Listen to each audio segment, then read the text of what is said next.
I'm making this video because I want to hold myself accountable, and I'm tired of being put in a box.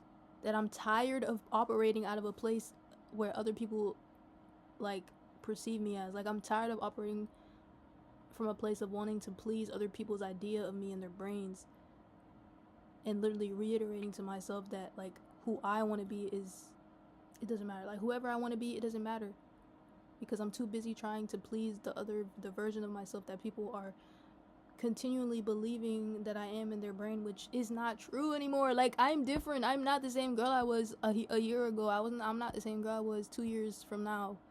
I'm not the same girl I was 5 years, 6 years, 10 years ago, bro. Like,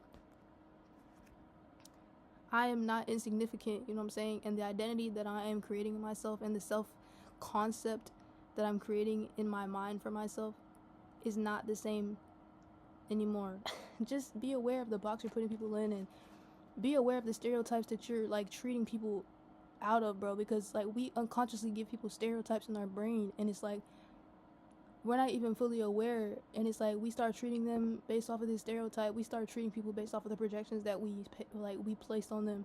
We think that other people are better than us, either because they have a better intelligence, they can speak better than us, they know more than us in some certain subject, you know what I'm saying, or like they probably are more, like they excel at something faster than we do, or like they've excelled at something faster than we did, and it's like we put them on a pedestal. But it's like, no, like we shouldn't be putting anybody on a pedestal, bro, because it's like we all have different gifts, and we all have different talents and abilities that make us stand out. And like, who are we to be comparing ourselves to the next person? You're too busy trying to live up to somebody else's perception of you in their brain. And it's like, if you're no longer aligning with that, you have to change. Like, you have to change, and you have to let these niggas know that you're changing. Because if you don't let these niggas know that you're changing, then how are you going to continue to grow with the people who are meant to be by your side? Like, it's going to be a solo journey, and sometimes that's not good. You have to have friends around you who are going to uplift you, and who are going to reinforce positive self-concept, self-identity, positive self-talk into you all the time, period. I'm not for to argue with your mama. Yeah. And yes, I'm bringing race into this because this is a whole thing. Like, for us to just be looking at what's going on in the world right now, and not to be really reflecting on how this connects all of us together. Like, this literally comes back to us, bro. Like the people across the country right now, they're not the only people being affected. We are too. You know what I'm saying? The minority, all my minorities out there, bro. Like, we're all being affected in some way, shape, or form by this. Like, in some way, shape, or form, bro. And we need to just reflect right now. Like, bro, where in my lifestyle, like where in my relationships, like where in my life am I quite literally like allowing the oppressor to continually keep me in a process of oppression? Because we're all in some type of oppression right now, and a lot of us don't even realize it, bro. Like, for example, when we talk to each other, you know what I'm saying? Like, if I'm talking to another black guy, or I'm talking to another YN, which is another term that is kind of oppressive if you think about it, because at the end of the day, bro, every person that we don't identify as a YN is just another young nigga trying to figure out life. He literally doesn't even know that people are like perceiving as a YN, bro. He's literally just operating from a place of what he's been taught. You know what I'm saying? Like, he probably doesn't know, you know what I'm saying, like anything outside of being a YN. And it's just like, we be making a joke out of this, but like, if you really want to think about it, like really get deep into this shit, guys, it's not funny. Because like, these people actually have potential, and they probably have an intelligence that other people don't have. They probably have something to give to the world, and they haven't even tapped into it yet, and they're too busy trying to fit into this certain like image again that people have projected onto him. And so he's this YN now. Why? Because people done projected this image onto him, and now they want to live up to it, and it's like, that's not even who you are for it. But anyways, it's another thing. That's my first example, the whole YN term. Like, what the fuck is that?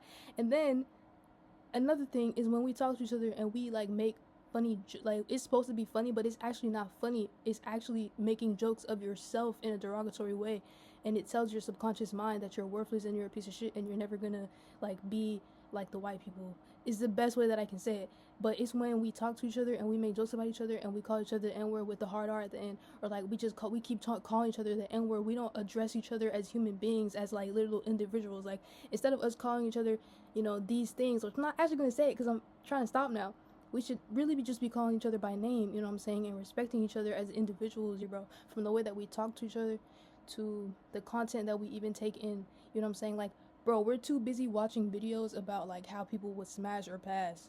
example, because it's like we paying attention to things that are further putting us into oppression and distracting us from the literal, like, the literal point. And it's like, bro, open a book and, like, I don't know, open a book that talks about power and how people are obsessed with power and how we have a struggle for power, and there's a power struggle right now. We're fighting over power and people are dying because of power, bro.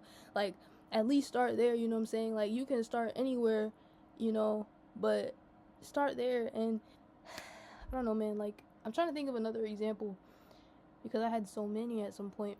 But like I was saying, like, talking to ourselves like that, talking amongst ourselves in that manner is unhealthy. That literally reiterates to us that we are thugs in the streets, or for the women, that we are women who will never see our worth, and we're always going to settle for less, and we're always going to deal with the same kind of love situations. We're never going to get the dream job that we want. We're going to have to work a job that we hate for the rest of our lives, and we're always going to settle because we just can't have what we want. Like, if we continue to talk to ourselves and amongst ourselves in this way, we're never gonna know our true identity, and we're never gonna believe that we're capable of, like, being a person that we actually want to be. Where do I see myself, you know what I'm saying, 5 years from now? Centering men. Like, let's decenter men, guys.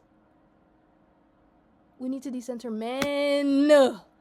Like, cause bro, like, I feel like us, like, when you from the ghetto, it's like you naturally kind of, like, okay, this is everybody. We all develop a type, but if you grew up in a ghetto, you develop a very specific type, and that type is not good for you, and so you end up kind of centering your life around people who are not good for you, even friendships. And then those people who are not good for you, they reiterate to your brain a version of yourself that is actually not who you actually are, and that's not who you actually want to be. Like, those people are, like, but whether they know it or not, they're probably not even doing it intentionally, but they're doing it, you know what I'm saying? And you're letting them, and you don't know either because it's subconscious, it's unconscious. But, like, every interaction you share, every little sly remark they have, or every little joke that they make, you know what I'm saying, that affects you. And as you grow up and develop into your own person, you realize this isn't actually who I am, and this isn't actually who I want to be. I just have been, like, conforming or just specific experiences that you have. It's like it kind of shapes your identity, it kind of shapes your values, it kind of shapes your integrity and stuff like that. And I just have to continue to bring this up because it's like, it's true though. Like, you being from a certain family of people and you having a culture, like people are gonna make fun of you, bro. Like, and I'm just starting to realize, like, that it will fuck up your self-esteem. And I'm realizing, like, that's where all my self-doubts come from. That's where all my self-limiting beliefs come from. Like, being around people who had evil humor, you know what I'm saying? Like, bro, dark humor is a whole nother thing. But evil humor, bro, like, people who genuinely laugh at people who fail in things, like, people who genuinely laugh at people who, like, don't have it like that, or people who laugh at other people when they have, like, a problem, like a mental, like, disability, or like people who laugh at people with special needs, or like people who laugh at like bruh, like, what's another example? You know how right now there's, like, people who are, like, Trump fans, and they are, like, making fun of Latin people because of, like, they are kind of, like, growing in population, you know what I'm saying? They're making fun of them and saying that they need to go back to their country and that they don't deserve to be alive. Like, even that, like, they're going far. That's why I believe that, like I'm never gonna be anything, and that, like, I'm just a piece of shit and I'm a failure and, like, all these things. But I never actually realized that, like, these things were in here until today. Like, I was literally just walking around downtown enjoying the atmosphere, and then the voice just started to come back, and I'm like, where is this coming from? Where is this coming from? Like, I never actually talked to myself like this, but it's like, no, you just haven't been doing it consciously. You've been doing it unconsciously by making jokes about it and surrounding yourself around people who literally, like, they favor seeing other people suffer. And it's just like, bro, there's literally people out here who literally love, like, they actually laugh at people's suffering. And there's people who laugh at other people who come from a different culture. There's people who laugh at other people who, like, who literally go through shit that is not fair, you know what I'm saying? People who laugh at injustice, people who laugh at, like, people who have empathy and who actually cry about matters that, like, are important to them. Like, there are niggas out here who have no heart, and I didn't actually realize that, like, these are the same people who I thought loved me. Like, what the? Back to your childhood to really understand where is this thought coming from? Why am I behaving like this? And why do I believe that I literally am never going to succeed in anything in my life, and I'm always going to be inadequate, and I'm always going to be this and always that? why do I keep talking to myself negatively? Why? It's like I don't want to. And so you have to reflect, bro. You have to go back. And if you're too scared to do that, then you're part of the problem. This is literally a call for all of us to wake up and reflect and really think about what are you doing every day, who you surrounding yourself with, and if you're not willing to change, then you're a part of the problem, and you really don't care about where this world is going. And I'm sorry for you, bro. I'm sorry for you. I just want to add on to what I was saying as a final thought, final statement. Just because, like the story is that we are minorities and we have been under an oppressive system for years and years, that doesn't mean that we can't create a system for ourselves that starts in the mind where luck constantly follows us around and we always find ourselves in favorable situations. It doesn't mean that we can't create that kind of life for ourselves where, like opportunities are just running after us and, like we find ourselves in, pretty convenient situations, like more often than we don't. You know what I'm saying? Like we can create that life for ourselves. We can create that environment for ourselves. It just starts in the mind, and it just starts with reconditioning it. And I genuinely believe in that. I believe in creating the life you desire. I believe in creating the world that you desire. I believe that your inner world can become real. And I don't think that this is the end all be all. Like I genuinely think that we can all create something really good out of this, and this is an opportunity to, let blessings flow, to let overflow happen, you know what I'm saying, for us as a community, not only for me but for like all the people who really want to experience it. Like we don't have to be under it, we don't have to be under the system.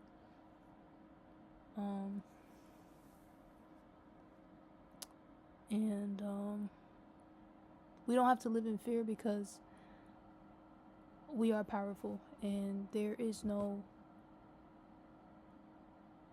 I want to say, like hierarchy, comparison. There is none. I genuinely don't believe that there is, and I believe that